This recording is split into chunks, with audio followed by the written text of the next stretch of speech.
Cyril Ramaphosa.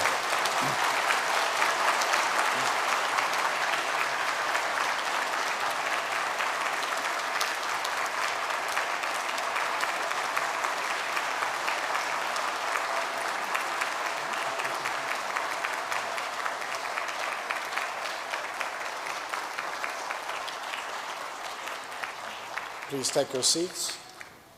Your Excellency, President Ramaphosa, my esteemed colleague, Minister Cyril, ladies and gentlemen, it's a great privilege to be the program director at this session, which has one item on the agenda, which is the address from the President.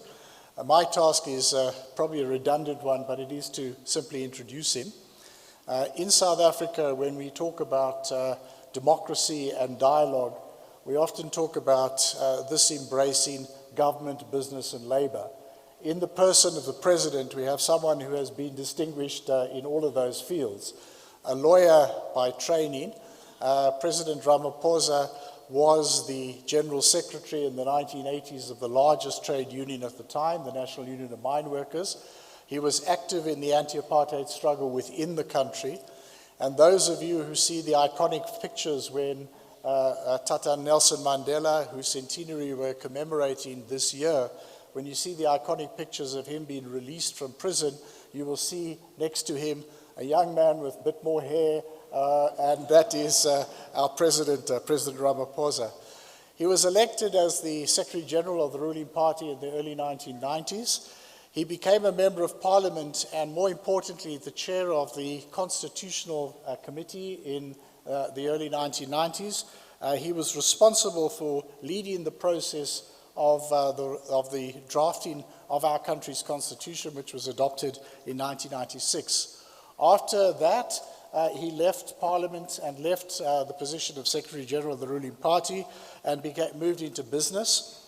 In 2001, he established a well-known company in South Africa called Shanduka. In 2004, he established a foundation supporting education and small business development with a number of programs and which are still very much valued in our society up to today.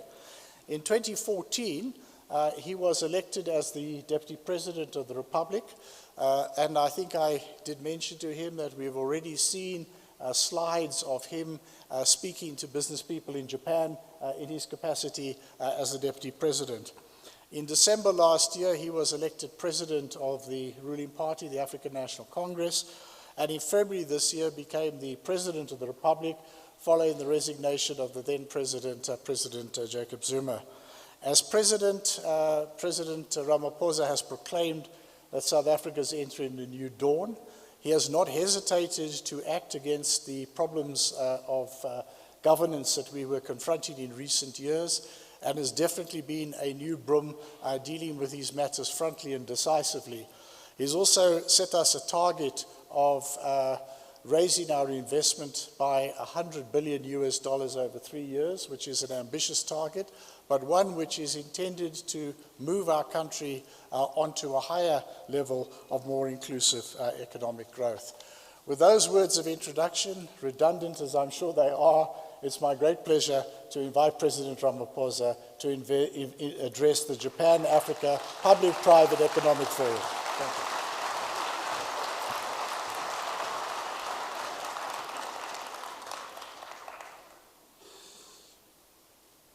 Program Director, Minister Rob Davis,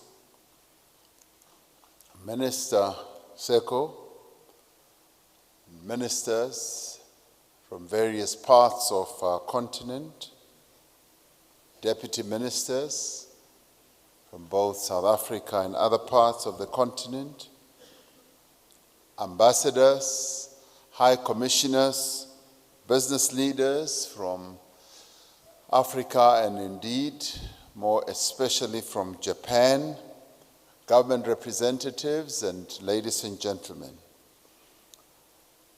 What Minister Davis forgot to say about me is that I have visited Japan and I loved it very much, especially the food. so he should have added that.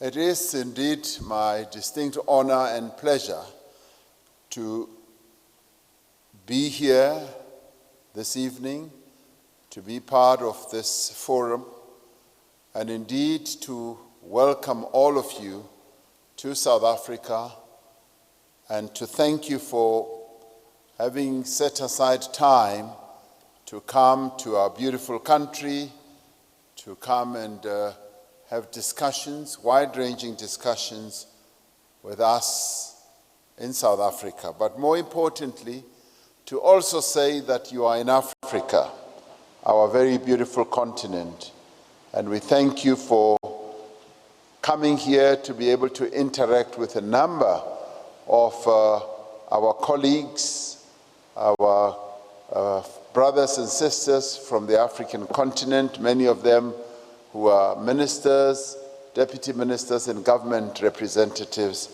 are here. So we welcome you as Africans and thank you for being here. This year, 2018, is an auspicious year both for the continent and for Japan's relationship with the continent. For us, it is also, as South Africa, a most important year in that we begin the celebration of Africa Month as a continent, and this, I'm happy to say, as we begin Africa Month, all of us as Africans, we do so by addressing the Japan-Africa Public-Private Economic Forum here on African soil. This year, as many of you will know, marks the centenary of the birth of a great African leader, Nelson Rolihlahla Mandela, the father of our nation. It is also 100 years since Japan established its first diplomatic mission on the African continent in the form of the consulate that was first established here in South Africa in Cape Town. So Japan and Africa, and indeed and South Africa, have a long-standing relationship. And I think we should give a round of applause for the 100 years of friendship.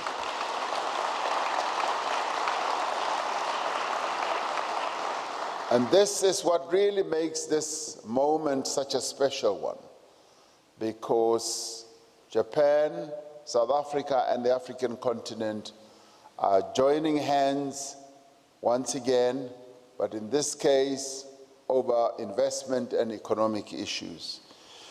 Over the last century, we witnessed Japan's quest to overcome the hardships of post-war reconstruction and the transformation of their own country, and also the transformation of their economy. While we in Africa too are striving to achieve just, equitable, and inclusive social and economic development to combat the scourge of poverty, unemployment, as well as underdevelopment on our continent. I am confident that this forum will enable us to break new ground in further advancing the relationships between the African continent and Japan. This forum is about cooperation, and I'm sure you've been talking a lot about collaboration, but also not only between different countries, but also between the private and the public sectors in these countries. The social and economic challenges on the African continent will not be effectively addressed if governments and business do not work together. It is only when government and business find a clever way and an innovative way of being able to work together that we are able to advance the interests of our countries. No single entity can do it alone. Government cannot do it alone. Government cannot grow the economy of any country alone. And similarly, the private sector can also not grow the economy of any country alone. In order for us to address the challenges that our countries face, we need to work together as business and government, and indeed as labor as well, and also a number of social formations. Similarly, we will not be able to expand trade and investment relations between Japan and Africa unless our respective governments, unless state-owned companies and other public institutions are aligned with the work of the private sector. For Africa to grow and for its people to flourish, its economies need to be more effectively integrated into the global economy. This has become a realization that many of us on the African continent have come to. They need to attract capital. They also need to bring technology onto the African continent. They also need expertise, but they also need best practice from advanced economies and use that to take full advantage of its plentiful natural resources. Strategic relationships with countries like Japan are critical to this effort. And Japan stands a great opportunity to be able to do so because of the special relationship that Japan has with a number of African countries.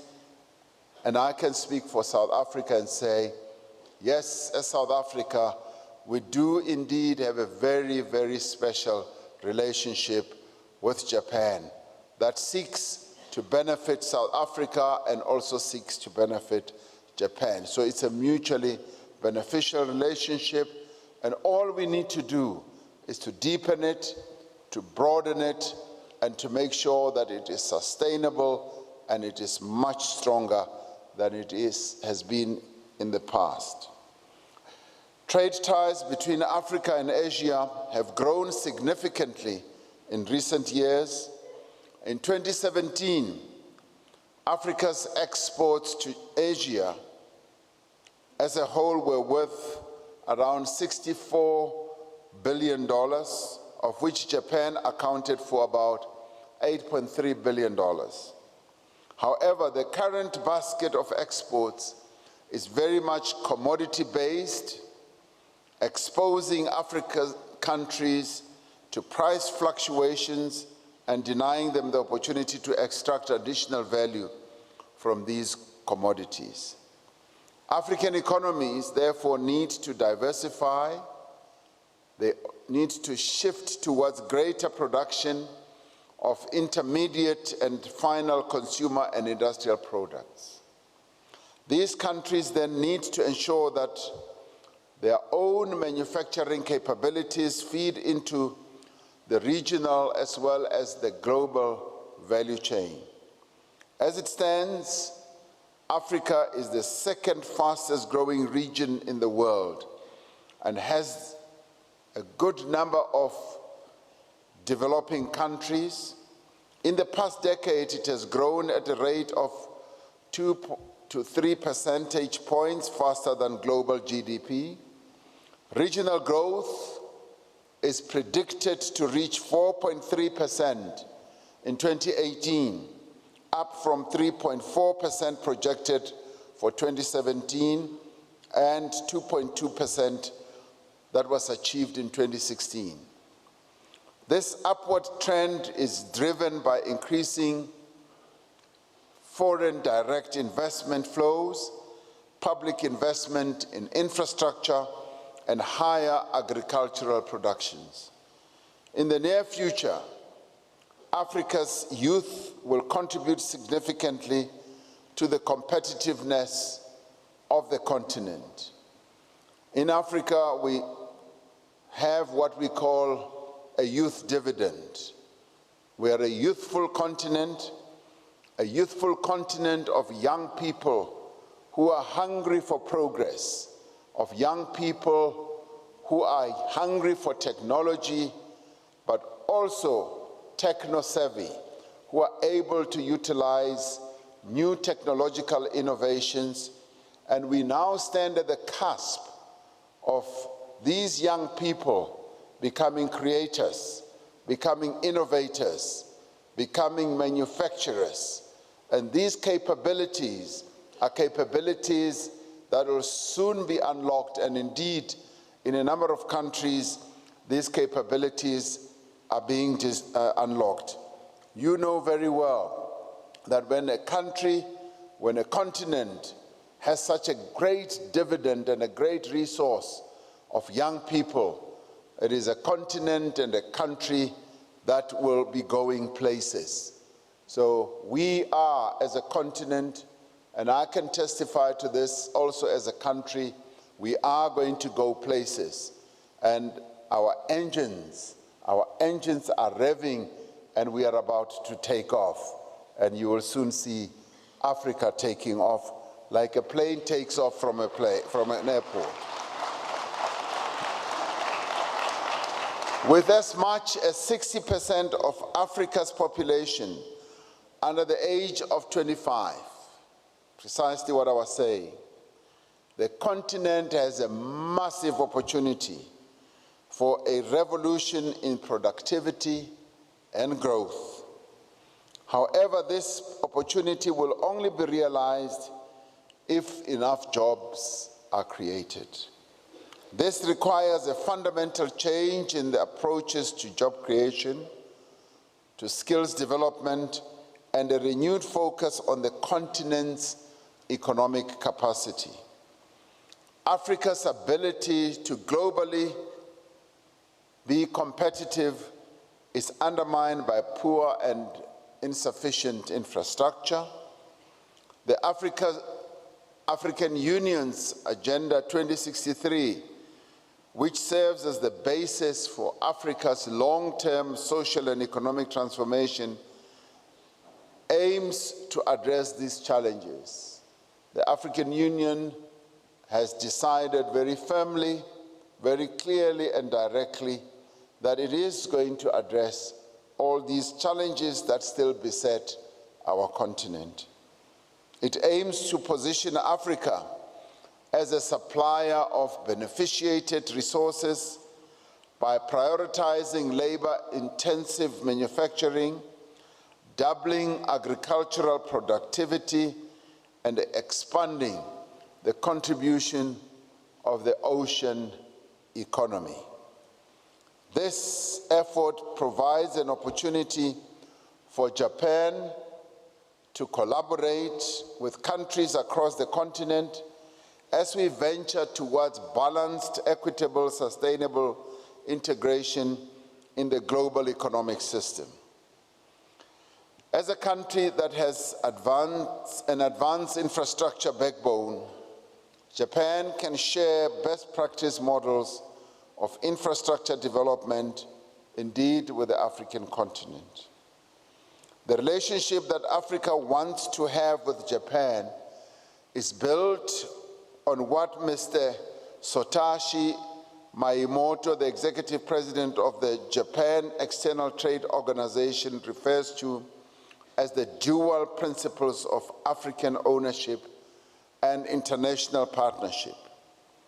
It is these principles that we find manifest in the Tokyo International Conference on African Development, or TICAD, process, which is a valuable platform for cooperation and collaboration.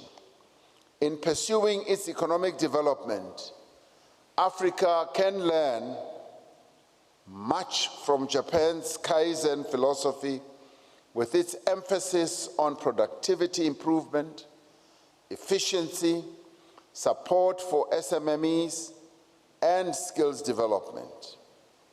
So as Japanese people and as Japanese companies, you have a lot to impart in the form of best practice in the form of learnings, in the form of your own experience to all of us.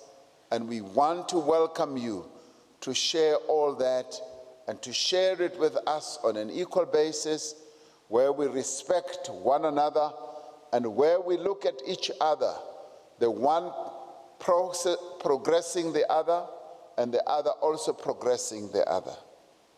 As a country, we have realized that we will not be able to grow our own economy and reduce unemployment and inequality without a massive increase in both domestic and foreign investment. We have therefore embarked on what I call a very ambitious drive that aims to generate and to attract at least 100 billion US dollars in new investment. Minister Davis says in 3 years, and I can see that he's so enthusiastic. He wants to do it in 3 years. And I had thought 5 years, but I welcome the minister's enthusiasm that he wants to do it in 3 years. And I say, that is the type of minister I like, who is very ambitious, much more ambitious than the president. That is great. This drive for this investment amount that we want will culminate in an investment conference later this year, which will bring together investors, both from within South Africa and from other parts of the world, including from Japan. And to achieve this, I have appointed 3 lions and 1 lioness as envoys who are going to hunt down these investments. So I've got a pack of lions and lioness who are going to go throughout the whole world to search and look for investments that will come to South Africa, because it is through this that we will be able to boost our economy. Now, as I stand here, I'm looking at a number of you who are, I am sure, going to contribute to this $100 billion. I can see you, sir. I can see you, sir. I can see you, sir. And in your face, I can see that you are rearing to go to come and invest this money in South Africa. And I thank you in advance for doing so. And thank you very much.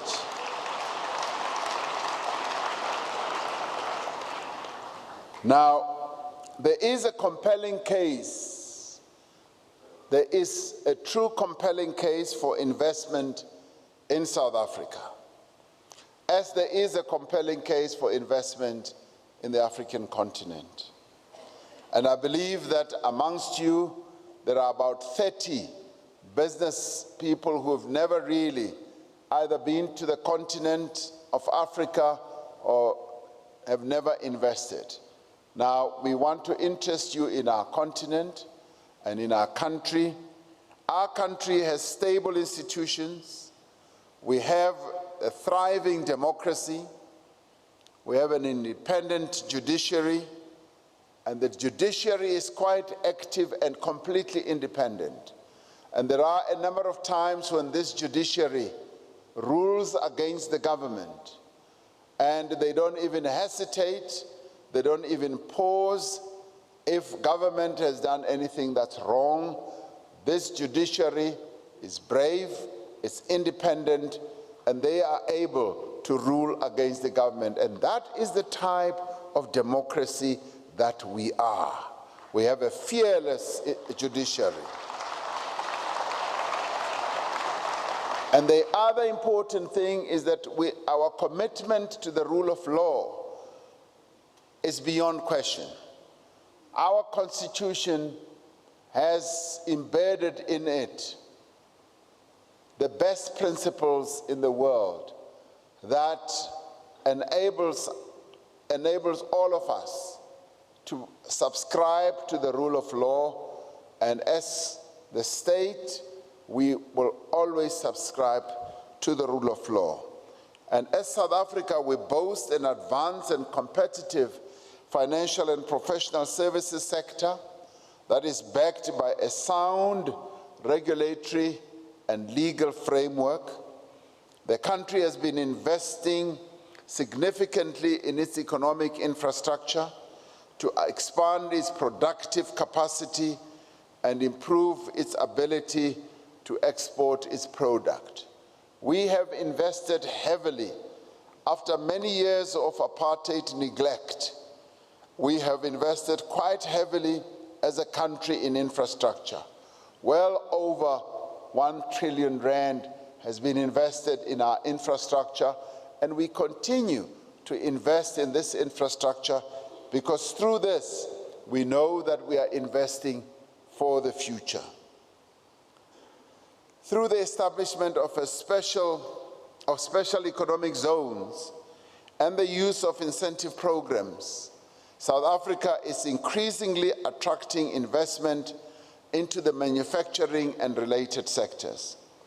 We have established a one-stop shop service which brings together key government departments in a single location to provide specialist advisory services, where we fast-track investment projects and unblock and reduce red tape in government. And I have been saying, any one of the people in business who has blockages and challenges and problems on this must immediately have the ability to be in touch with the Minister of Trade and Industry, because we are deadly serious about this. We want to remove every blockage that anyone who wants to invest in South Africa will ever find, so that we then have a South Africa that is truly investment friendly, a South Africa where it is conducive for investment. That is what we want for South Africa. And thank you very much. We are also addressing a number of other challenges, and our determination to address these challenges should be measured by what we have achieved, over just the past few months. And where, for instance, areas like the mining charter, which has not yet been finalized, we can testify that that is going to be finalized very soon, as we have now set a deadline that this must be finalized, because we don't want a matter like the mining charter to impede and stop investors from coming to our country. So we are very, very serious. This will provide clarity and certainty in an industry that has a huge potential for job creation, that's the mining industry, that has a huge potential for growth, for beneficiation, transformation, as well as empowerment. A major part of South Africa's economic drive is to accelerate the process of economic integration in the Southern African region and indeed across the continent.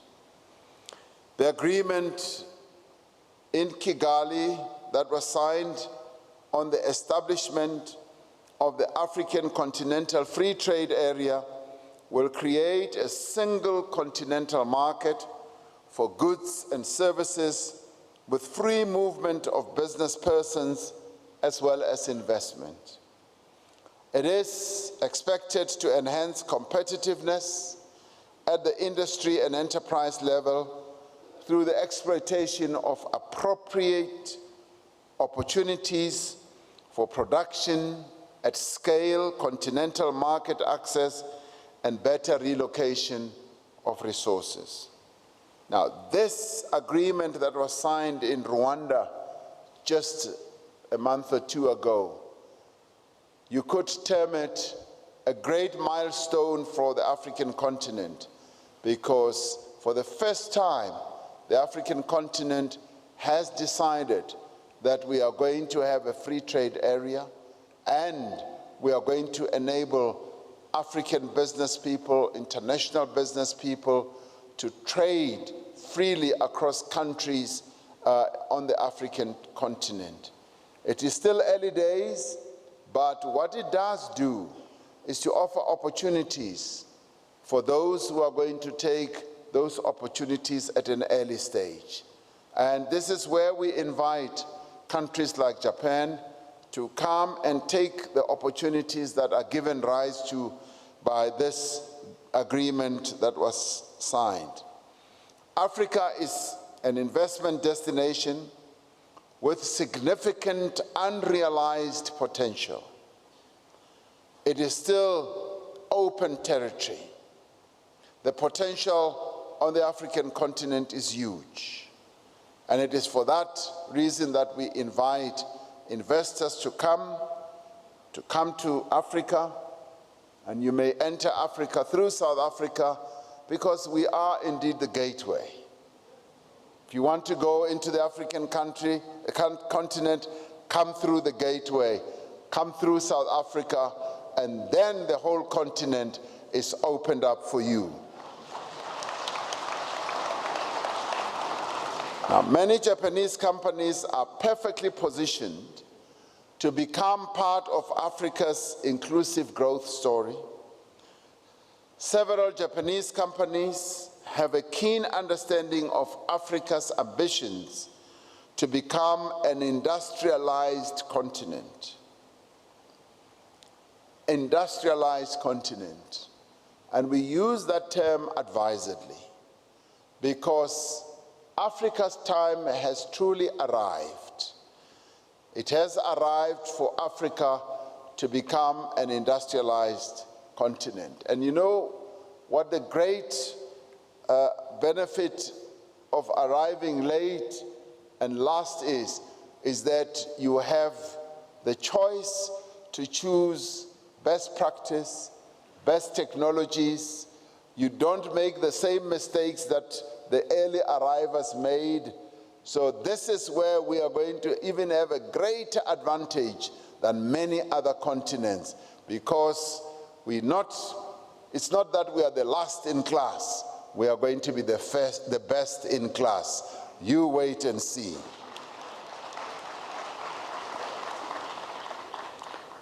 Japan is among the top investors in South Africa. Top 10 investors with 280 companies such as Toyota, Isuzu, NGK, and a number of others, Mitsubishi, and many others operating in South Africa. This forms a firm foundation for Japan's stated intention to further strengthen partnerships with the African continent. In line with the ticket pledge of $30 billion in investment for 2016 to 2019, Japanese companies need to scale up and accelerate investment in Africa. The increase in digitization and the use of cutting-edge technology and innovation are critical factors for Africa to ensure it takes advantage of the fourth industrial revolution. There are many opportunities for Japanese companies in areas such as the use of smart irrigation in water-scarce areas, small-scale embedded generation, and off-grid solutions for rural electrification, and the provision of broadband and rural development. There is also great potential in financial services. African economies need capital, and Africa's people need banking. We therefore invite Japanese banks to expand their presence on the African continent, which, among other things, would greatly facilitate trade and investment between Japan and Africa. A century after Japan formally established diplomatic presence on the African continent, the time is now for Japan to establish an even greater and significant economic presence here on the African continent. As I said earlier, Africa is on the move.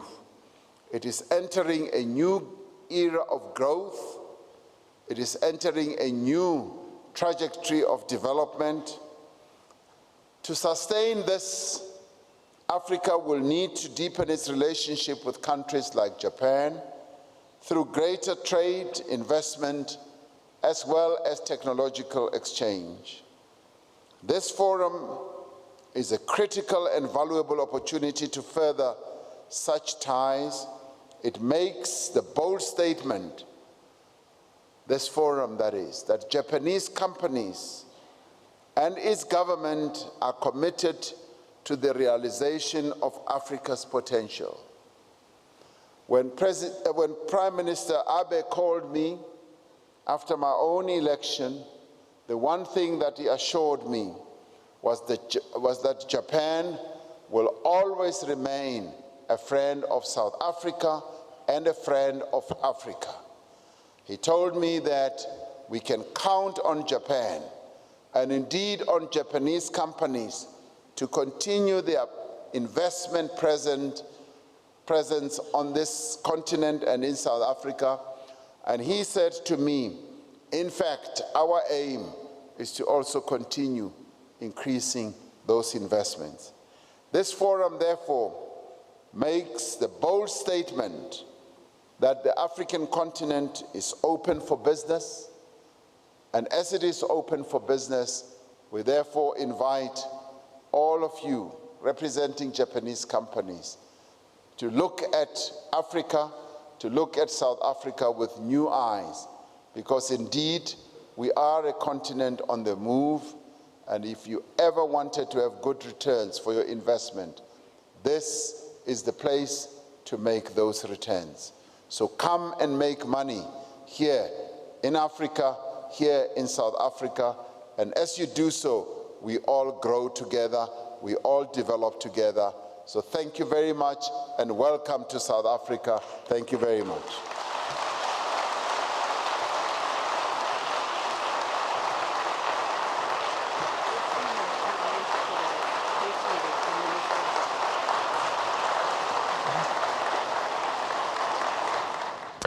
Well, of course, the President speaking there at the Japan-Africa Public-Private Economic Forum underway at the Sandton Convention Center, saying this is a continent on the move. The time is now for foreign investors to come not only to Africa, but indeed to South Africa, referring, of course, to that ambitious plan to raise $100 billion within the next 3 to 5 years, saying, of course, that Minister Rob Davies says it can be done in 3. He's setting a much more moderate target of 5 years. Also talking about how the continent in general is now at an opportune time to change its trajectory, to change its narrative, and of course is going to be requiring the partnerships around the world with countries like Japan. That's of course the world's third largest economy. The President there inviting investors to come and do business on the continent, saying South Africa remains the gateway to the continent, the gateway, the entry point, if you like, to doing business on the continent of Africa. But also, I suspect, addressing domestic concerns around a number of issues, talking about the clarity that needs to be had on the mining charter, saying those are the sorts of issues that need to be resolved if we're going to be attracting the kind of investment we need. Africa remaining, of course, a young continent with huge opportunities for productivity and growth. That is, of course, President Cyril Ramaphosa there addressing investors. We'll take a quick break and we'll bring you the top stories of the day. Stay with us.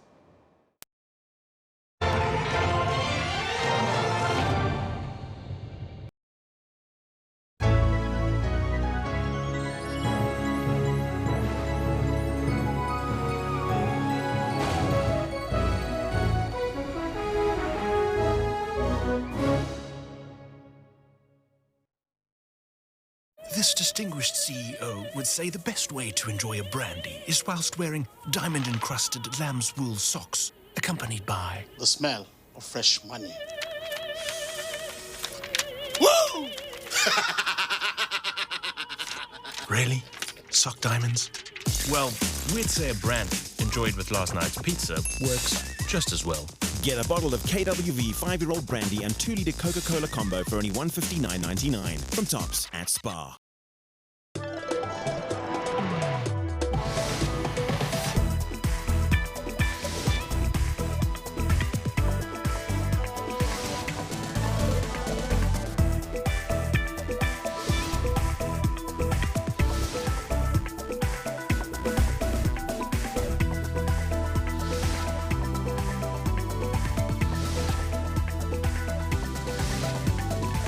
Did you know that behind every successful black politician in South Africa ever, there was an Indian guy? Nelson Mandela, Ahmed Katrana, Thabo Mbeki, Esopar, Jacob Zuma, Hector Nixon, fighting lives was Atul Gupta. We give you a front row seat to all the local and international entertainment news on Trends every Saturday from 12 to 1.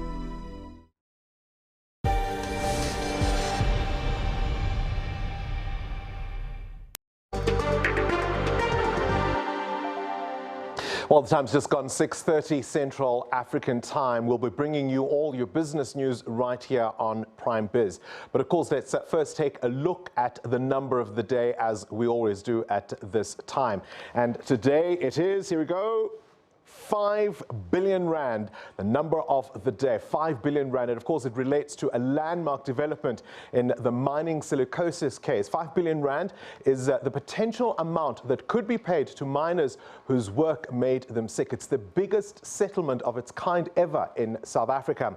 An out-of-court settlement has been reached by miners and mining houses, and it now needs the approval of the courts. The claimants, you'll remember, had said they were exposed to conditions that resulted them in contracting tuberculosis and silicosis, and their victory will be held up to 500,000 former and current mine workers to claim between 10,000 and 500,000 rand.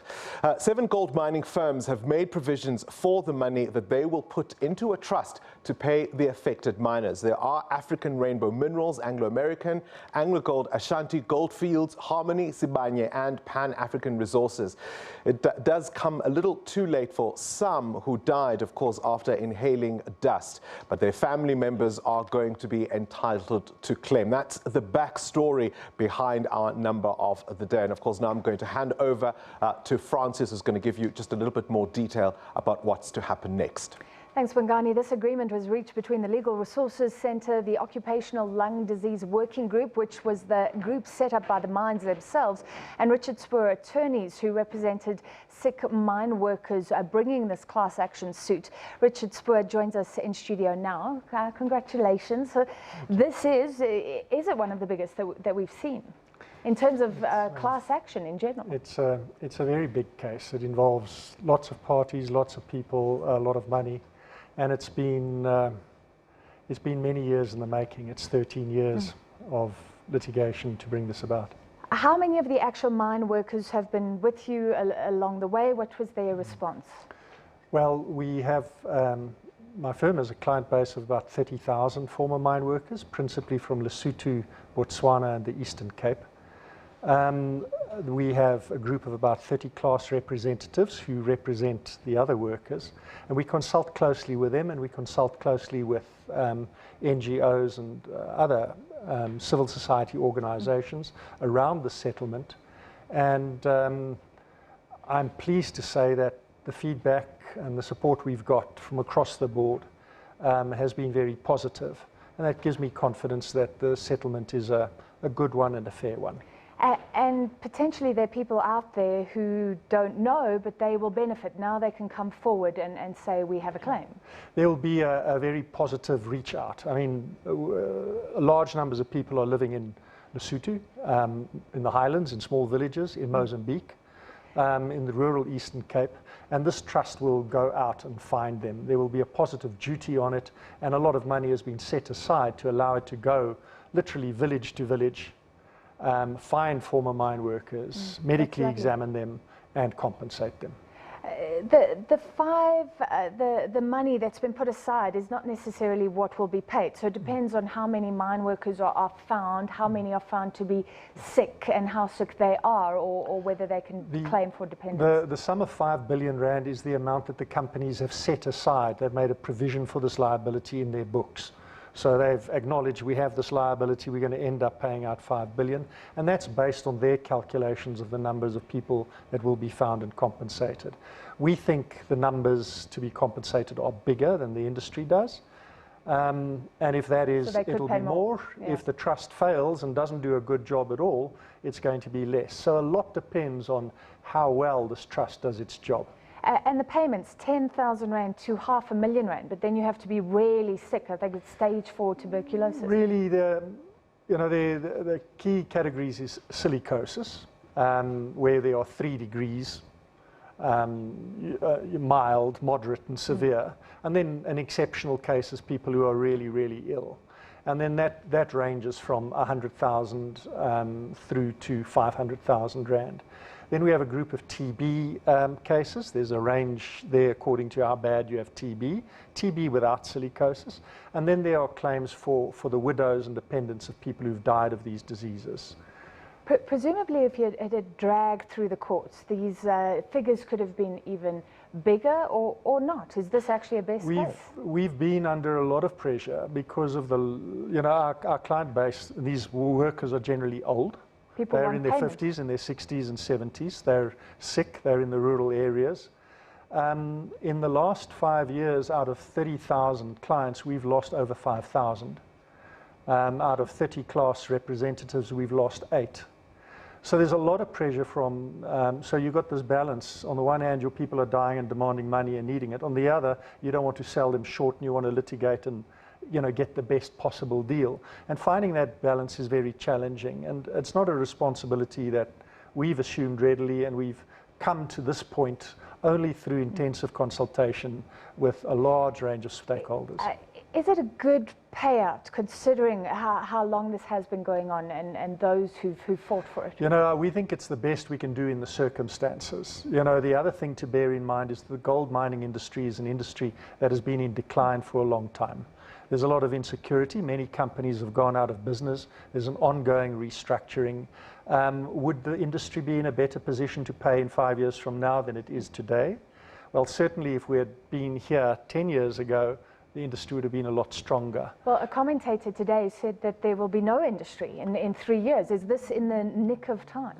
Well, it comes too late, quite frankly. It's really unfortunate. We should have been doing this thing 20 years ago. Is there anything to worry about there, that maybe jobs will be lost? The situation will be even worse for the workers in the current gold mining industry because of this? No, I don't think so. I think the gold mining industry, and from my extensive engagement with them the last 3 years, I think they want to clear up this legacy. I think they want to improve their image. I think they want to try and undo some of the harm. They want to clear the decks, as it were. And I think if you see the response from government and the trade unions, it's largely positive. So I think for the industry as well, it also ends a lot of uncertainty. Shareholders weren't sure what this liability might work at. Now it's fixed, it's settled, the thing can be cleared, and I think the industry is in a better position now than it would have been if we had not settled. So, Mr. Spurs, take us back, because these claims go to 1965. We know from smoking, the companies started to realize there was a problem. They didn't initially, then they suppressed things. What did the mine industry know at the time? How was it dealt with?